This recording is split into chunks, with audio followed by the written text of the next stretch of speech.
Packing के time ना आपको काफ़ी सारी चीज़ें ऐसी वाली मतलब मिलती है जो काफ़ी दिन से अंदर कहीं रखी होती हैं बॉक्स में। तो यहाँ पर एक ना एक स्टैंड है, ये मल्टीपर्पज़ स्टैंड है। इसमें कभी मैं मतलब बैंगल्स वगैरह भी लगाती थी और इसमें आप कुछ भी हैंग कर सकते हो, लाइक कप वगैरह भी अगर किचन में यूज़ करना है तो इसमें कप्स वगैरह लग जाते हैं। तो कुछ चीज़ें ऐसी होती है जिनको फेंकने का भी मन नहीं होता है और लगता है कि चलो रख लेते हैं, दोबारा से काम आ जाएगी। तो ये कुछ चीज़ें ऐसी ही हैं, क्योंकि ख़रीदी जब हमने होती है ना तो काफ़ी ज़्यादा महंगी खरीदी होती हैं। तो उसको एकदम से फेंक देना या पैकिंग के टाइम पे उन चीज़ों को डिस्कार्ड कर देना मुझे ठीक नहीं लगता है। तो ये देखिए घर की हालत कुछ इस तरह से हो गई है और ये सारी मेरी पेंटिंग्स हैं। जो लोग मेरे चैनल के ऊपर पुराने लोग हैं उन्होंने देखी होंगी, ये सारी पेंटिंग्स मेरे घर में डिस्प्ले होती थी और ये सारी पेंटिंग्स मैंने खुद बनाई हुई है। मतलब लाइक हम लोगों ने बाज़ार से कभी कोई पेंटिंग नहीं खरीदी।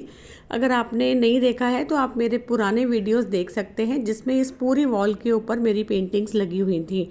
तो ये सभी पेंटिंग्स अब उतर गई हैं और अब ये फाइनली पैक भी हो गई हैं, बिकॉज़ अब जाना है तो इनको ठीक से पैक भी करना है। काफ़ी सारी पेंटिंग्स में तो कांच भी लगा हुआ है, तो ग्लास की पेंटिंग्स को बहुत ही केयरफुली पैक किया है मैंने। और इसी के साथ में ये पर्दे अभी मैंने लगा के रखे हैं, इनको हटाया नहीं है क्योंकि घर काफ़ी खाली खाली लग रहा है और खाली होने लगता है घर तो बहुत अजीब सा लगता है, लाइक उसी घर में अब रहने का मन नहीं होता है। तो मैंने पर्दे अभी नहीं हटाए हैं क्योंकि जितने दिन पर्दे लगे रहेंगे देखने में भी अच्छा लगता है और थोड़ा सा रात को जैसे होता है ना, एक ब्लाइंड भी रहता है बाहर से भी। मतलब लाइक ऐसे तो मेरा फर्स्ट फ्लोर का घर है लेकिन फिर भी अगर बाहर से दिखता है तो ख़राब लगता है बिना कर्टन्स के, इसलिए मैंने कर्टन्स अभी नहीं हटाए हैं। तो ये कर्टन्स भी मेरे बहुत लाइट शेड के कर्टन्स हैं, इनको मुझे अच्छी तरीके से धो के इनको मुझे बॉक्स में बंद करना है। तो ये काम जो है पर्दे वाला वो मैंने लास्ट के लिए छोड़ के रखा है।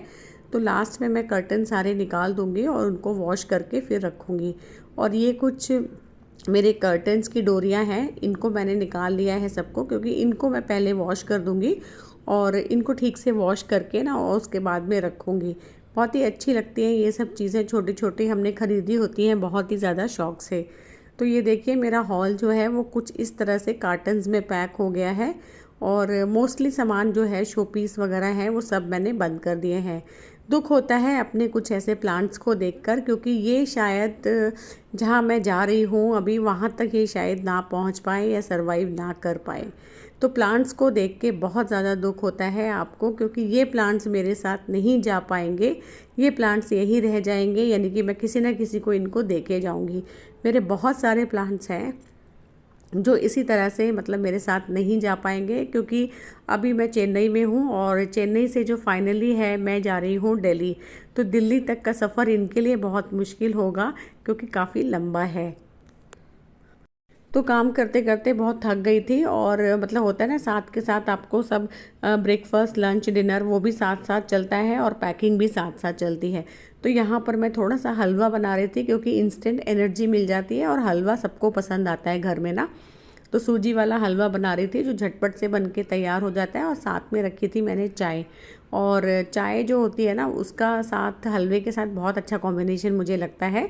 और यहाँ हलवे में मैंने थोड़ा गर्म पानी डाला है, अगर आप मतलब गरम गरम पानी डालेंगे ना हलवे में तो एक तो इसका जो सूजी है वो बहुत ही खिली खिली बनती है और हलवा बहुत अच्छा बनकर आता है। तो हमेशा हलवे में ना गर्म पानी डालना, ठंडा पानी मत डालना।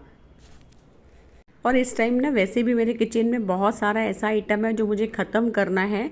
लाइक जब आप जाने वाले होते हो ना तो फिर आप उस मूड में हो जाते हो कि जो भी आपका सामान किचन में है या डब्बों में है वो आपको फिनिश करना है, यानी खा लेना है, खा के जाना है।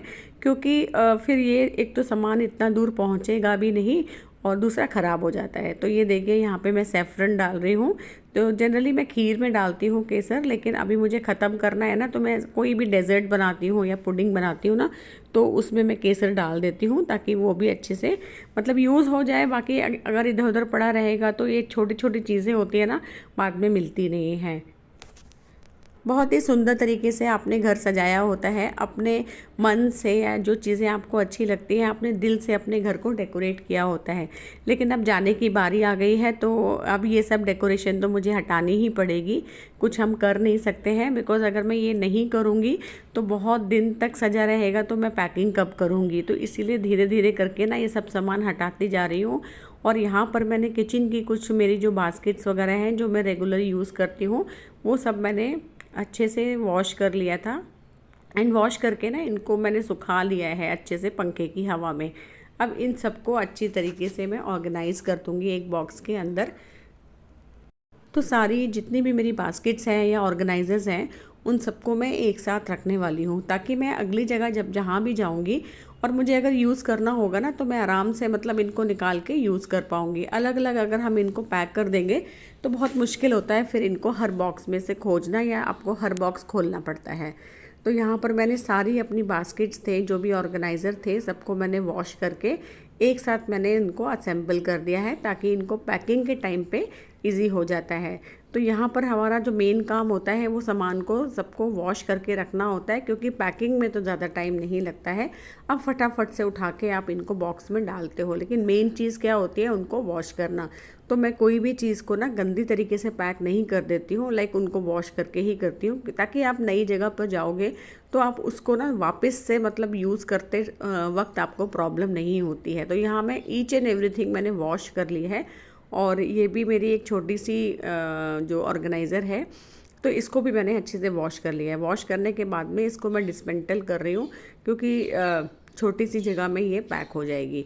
तो जनरली हम इस तरह का ही सामान रखते हैं, क्योंकि हमें पता है कि हमें हर 2 साल में मूव करना होता है। तो इस तरह का सामान जो होता है वो काफ़ी हैंडी होता है, और आपकी छोटी जगह में सामान आपका सारा आ जाता है। तो जनरली मेरे घर में आपको इसी तरह का सामान मिलेगा, जो आप फटाफट से खोल के डिसमेंटल भी कर लो और उसको रख दो। तो यहाँ फटाफट ये देखिए हमारी जो रैक थी वो छोटा सा बन गया है, एक बॉक्स जैसा, और अब हम इसे किसी भी बॉक्स में इजीली पैक कर देंगे। तो कुछ इस तरह का सामान जो है वो मैंने सारा क्लीन करके और साफ़ पोंछ के रख दिया है। अब इसको हम फटाफट से पैक करेंगे, क्योंकि पैक करते वक्त ना हमको चीज़ें क्लीन और मतलब असेंबल्ड चाहिए। अब इस तरह से अगर आप रखेंगे ना तो अगली जगह आप जहाँ भी जाएंगे आप फटाफट से इसको निकाल के अपने किचन में यूज़ कर सकते हैं। आप दोबारा से इसको धोने में नहीं लगेंगे। और ये कुछ मेरे डंबल्स वगैरह हैं एक्सरसाइज के, बेटी भी करती है, हस्बैंड करते हैं। तो ये डंबल्स वगैरह भी हमने इनके साथ में ही रखने हैं, और मैं ज़्यादातर प्लास्टिक का सामान सारा एक साथ ही रख देती हूँ।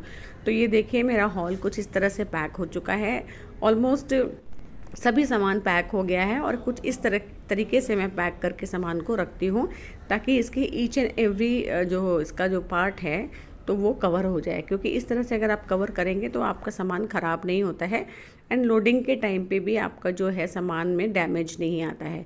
तो बबल रैप भी कर सकते हैं इसको हम, और गत्ता वगैरह लगा के मैंने अच्छी तरीके से इनको पैक किया है, ताकि मेरा सामान जो है वो ठीक तरह से पहुंच जाए।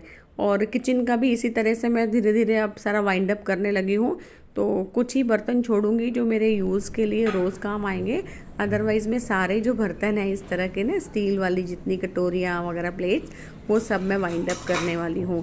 क्योंकि बहुत ज़्यादा तो बर्तन यूज़ नहीं होते हैं रोज़ में, तो जो खाली काम आएंगे ना वही रखूँगी, और बाकी के बर्तन कुछ इस तरीके से पैक करूँगी, सब एक के अंदर एक रखूँगी, ताकि जगह भी कम लेंगे और सारे फटाफट से असेंबल हो जाएंगे। ये छोटी छोटी कटोरियाँ चटनी की कटोरियाँ हैं, बहुत ही मतलब अच्छी लगती है, क्यूट सी। ये सब मैंने यहीं से ली थी, क्योंकि चेन्नई में ना स्टील का बर्तन काफ़ी अच्छा मिलता है। तो इस तरह की छोटी छोटी कटोरियाँ चटनी वाली एंड बाउल वगैरह ना बहुत अच्छी अच्छी बर्तन यहाँ पर मैंने मतलब मिलते हैं अच्छे, और आप जब देखते हो तो आपको लेने का भी मन होता है। तो ये सब चीज़ें मेरे यहीं से ली थी, और कुछ इस तरह से भी पैक कर रही हूँ। जैसे एक कलर बॉक्स है, तो कलर इसके अब ख़त्म हो गए थे, तो इस तरह के बॉक्स भी हमारे बहुत ज़्यादा यूज़फुल होते हैं। इसके अंदर वो छोटी चीज़ें रख दूँगी जो, जैसे ये अभी कुकर का विसिल होता है, नॉब्स होते हैं, इडली मेकर हम जब है हमारे इडली मेकर के नॉब होते हैं। तो ये चीज़ें जनरली हमको अनपैकिंग के टाइम पे हमें खोजना मुश्किल होता है। अगर इस तरह से हम सबको ना ऐसे बॉक्स में असेंबल कर देंगे, इस तरह का बॉक्स है तो रख दीजिए, नहीं तो किसी भी प्लास्टिक के डब्बे में भी आप इसको रख सकते हैं। तो ये छोटी छोटी चीज़ें जो होती है ना, ये अक्सर हमको मतलब नई जगह पर जब भी हम जाते हैं अपना किचन चालू करते हैं तो नहीं मिलती हैं। तो इस तरह से रख देने से ना आपको ईज़िली से आपको पता होता है कि हमारा सामान कहाँ पर रखा हुआ है, और आप इसको मतलब खोज लेते हैं ईज़िली, आप इसको ढूंढ लेते हैं और आप इस्तेमाल करते हैं। तो इस तरह के भी जो छोटे वाले बॉक्सेस हैं वो मैंने फेंके नहीं हैं, बल्कि मैं काफ़ी दिन से इनको रखती जा रही थी, ताकि फाइनली जो है मैं इनको यूज़ कर पाऊँगी। और ये भी कुछ मेरे कांच के कंटेनर्स हैं जिनको मैं बड़े कंटेनर में छोटे कंटेनर करूँगी। तो एक साथ दो दो कंटेनर हम ऐसे पैक कर देंगे, जिस जिस डब्बे में जो बॉटल आ जाएगी तो वो रख देंगे उसके साइज़ के हिसाब से। तो एक तो जगह भी कम होगी और चीज़ें फटाफट से ऑर्गेनाइज तरीके से हम इनको रख पाएंगे। तो किचन के डब्बों को मैं कुछ इसी तरीके से पैक करूँगी। तो ये देखिए बड़े वाले डब्बे में मैंने छोटी छोटी कांच वाली बॉटल जो है वो इस तरह से रख दी है। एक तो ये सेफ़ रहेगी, टूटेगी नहीं, और हम छोटी सी जगह में हम इसको रख पाएंगे। तो कुछ कुछ पैकिंग के ये आइडियाज़ हैं, अगर हम इनको फॉलो करते हैं तो हम सामान को ना बड़े आराम से और सुरक्षित तरीके से हम इनको पहुंचा भी पाते हैं। अब पैकिंग हो रही है, लास्ट के दिन है, तो मुझे कंटेनर्स भी खाली करने हैं। तो इस तरह के प्लास्टिक बैग्स हैं जो मैं इनमें दालें वगैरह खाली कर दूंगी, क्योंकि अब टाइम कम है यहाँ रहने के लिए। तो थोड़े दिन के लिए हम इसी बैग्स में खाली करेंगे अपना खाने का सामान। और इसमें क्या होगा कि जब आपने लास्ट में मतलब आपने हटाना भी है तो आप इसको हटा पाएंगे। ये कुछ ऑक्सीजन बैग्स हैं, ये भी मैं डालूंगी जो आपके सामान को ना ड्राई रखते हैं। तो ये मैं हमेशा यूज़ करती हूँ दालों वगैरह के साथ में, इससे आपकी दाल ख़राब नहीं होती है और कीड़ा बिल्कुल भी नहीं लगता है। तो इस तरह से छोटे छोटे मैं ना पैकेट्स बनाऊंगी और पैकेट्स बना के मैं रख दूंगी और इनके कंटेनर्स को मैं वॉश कर दूंगी, क्योंकि अभी इसको टाइमली हमने वॉश करना है, क्योंकि चेन्नई में ना बहुत बारिश वगैरह भी, आपको पता है चेन्नई में अभी साइक्लोन भी आया था बीच में। तो यहाँ पर वेदर बहुत ज़्यादा अनप्रडिक्टेबल है, कभी भी बारिशें आ जाती हैं। तो इस तरह से इसको बंद करके भी रखना पड़ेगा ताकि हमारी दालें जो हैं वो ख़राब ना हो और हम इनको यूज़ भी कर पाएँ। तो इस तरह से मैंने अपने प्लास्टिक के, ये देखिए यहाँ पर भी मैंने इनको ऐसे ही करके रख दिया है, तो इनको मैं बाद में आराम से यूज़ करूँगी। और ये देखिए ये छोटे छोटे कंटेनर्स हैं जो जनरली हमारे इसके अंदर में ना, जैसे मैं अपने टी बैग्स रखती हूँ और ग्रीन टी रखती हूँ, तो इनको भी मैंने मतलब खाली कर लिया है। ये भी मेरे कांच के कंटेनर्स हैं। और प्लास्टिक के तो कंटेनर्स को डर नहीं होता, लेकिन कांच का जो कंटेनर है उसको बहुत ज़्यादा डर होता है टूटने का। तो इनको भी मैंने साफ़ कर लिया और साफ़ करके इनको भी मैं पैक करने लगी हूँ। तो कांच के कंटेनर्स को पैक करने के लिए मैं बबल रैप का यूज़ कर रही हूँ। इससे काफ़ी हद तक हमारा जो कांच है वो सेफ़ हो जाता है। तो बबल रैप को इस तरह से लपेट दूँगी, 2 फोल्ड इसको मैं दूँगी, और मैंने तीनों बॉटल्स को एक के ऊपर एक रख के इस तरह से मैं इनको पैक कर रही हूँ। और साथ में हम इसको टेप लगा देंगे। ये देखिए इस टाइप से अगर आप पैक करेंगे ना कांच को, तो ये बिल्कुल कुछ भी टूटने वाला नहीं है। और सबसे बड़ी बात यह है कि देखिए आप अक्सर मूवर पैकर बुलाते हैं, बाहर से लोग आते हैं जो पैक करते हैं, तो वो लोग भी कुछ इसी तरह से पैक करते हैं, बबल रैप से ही करते हैं, और आपसे बहुत कई गुना पैसा वो आपसे लेके जाते हैं। तो मैं ये बोलूँगी कि आप इस तरह से पैकिंग मटेरियल आप लेकर आइए अपने आप घर में, और धीरे धीरे करके आप इसको पैक कर सकते हैं। तो मैं कभी भी मूवर्स पैकर्स को नहीं बुलाती हूँ, बल्कि धीरे धीरे खुद से ही इसी तरह से हम पैक करते हैं। तो टाइम लेके अगर आप इस तरह से धीरे धीरे पैक करेंगे तो आपका सामान भी अच्छी तरीके से पैक हो जाता है और आपका पैसा भी कहीं ना कहीं काफ़ी हद तक बच जाता है। तो ये देखिए कांच की हमारी तीनों बॉटल्स जो हैं वो बड़ी अच्छी तरीके से पैक हो गई हैं। और मतलब लाइक आपने खुद से पैक किया होता है तो एक सेटिस्फेक्शन होता है कि आपने इनको इतना अच्छा से पैक किया है कि ये टूटेंगी नहीं बिल्कुल भी। और ये देखिए हॉल में भी कुछ इस तरह से मेरी जो पैकिंग है वो चल रही है। काफ़ी हद तक हमारी पैकिंग हो गई है, लेकिन उसके बाद भी काफ़ी सारा सामान ऐसा है जो पैक होना अभी भी बाकी है। और पूरे घर में कुछ इसी तरह का मेरा माहौल है, पूरा सामान फैला हुआ है, जगह जगह पैकिंग मटेरियल। ये सब हमारा पैकिंग मटेरियल है जो फर्नीचर वगैरह पे होता है, एंड कार्टन्स वगैरह। वैसे तो मैं धीरे धीरे कार्टन्स पैक करके नीचे गैरेज में रखती जा रही हूँ, लेकिन फिर भी आपको मतलब कितना भी करो ना, थोड़ा बहुत तो आपका जो फैलारा है वो फैलता ही है घर के अंदर। और साथ के साथ में किचन भी बुला रहा होता है कि आपने काम करना है। तो यहाँ पर मैं किचन में दूध देखिए फ्रीज़र में रख दिया था, और मैं फ्रीज़र में रख के भूल गई थी दूध को। तो अब मैंने इसको बाहर निकाल दिया है, और इसको जल्दी गर्म करने का तरीका है, इसको एक ठंडे पानी के साथ में ना, मतलब नॉर्मल पानी के साथ में आपने इसको ये ठंडे वाले जो पैकेट है इसमें डाल देना है। तो ये पानी को मैंने हल्का सा गुनगुना करके ना इसको इसमें पैकेट डाल दिए हैं। तो अब ये ना मेरे 5 से 10 मिनट में पैकेट एकदम बढ़िया हो जाएगा। दूध उबालने के लिए बहुत टाइम नहीं लगेगा। तो यहाँ किचन में अब लग पड़ी थी मैं डिनर बनाने के लिए। रात हो गई थी, पूरा दिन तो काम में ऐसे ही निकल जाता है, पता नहीं चलता है। तो यहाँ पर अब मैं बनाने लगी हूँ जी बैंगन के भरते। यहाँ बैंगन मैंने ला के रखे हुए थे और काफ़ी सारे मतलब बैंगन इकट्ठे हो गए थे, तो मैंने बोला चलो इसका भरता ही बनाऊँगी। अच्छे बैंगन थे काफ़ी, और भरते वाले बैंगन तो यहाँ पर नहीं आते हैं, वैसे वाले गोल, पर इस तरह के कुछ बैंगन आते हैं। तो इनको मैं चीरा लगा के ना इसके बीच में लहसुन हरी मिर्ची डाल के इसको अच्छी तरीके से भून लूँगी। और आज डिनर में मैं बनाऊँगी बैंगन का भरता और चपाती। तो पूरा दिन आप जब थक जाते हैं ना तो फिर आप रात को ऐसे ही शॉर्टकट में ही खाना बना पाते हैं। बहुत सारा तो आप तामझाम नहीं कर पाते हैं। तो कुछ इस तरह की चीज़ें आपको माइंड में रखनी पड़ती हैं दिन भर से कि अपने लंच क्या बनाना है, डिनर क्या बनाना है, ताकि आपका काम जो है वो जल्दी से सॉर्ट आउट हो जाए। तो यहाँ पर अब फटाफट मैंने भूनने के लिए रख दिए हैं अपने बैंगन। तो जब तक मेरे बैंगन भुनेंगे तब तक मैं आटा वगैरह बना के चपाती तैयार कर लूँगी। तो ये एक साथ मैंने सारे के सारे बैंगन रख दिए इस तरह से जाली के ऊपर। अब ये आराम से भुन जाएंगे। तो ये लीजिए हमारे बैंगन भुन के तैयार हो गए हैं। अब हम इसको छील के और ठंडे पानी के साथ हाथ लगाते जाएंगे, आप इसको छीलते जाइए, आप देखेंगे फटाफट से आपके बैंगन जो हैं वो छिल जाएंगे। तो आज के लिए बस इतना ही। आई होप आपको मेरा आज का वीडियो पसंद आया होगा। Thank you so much.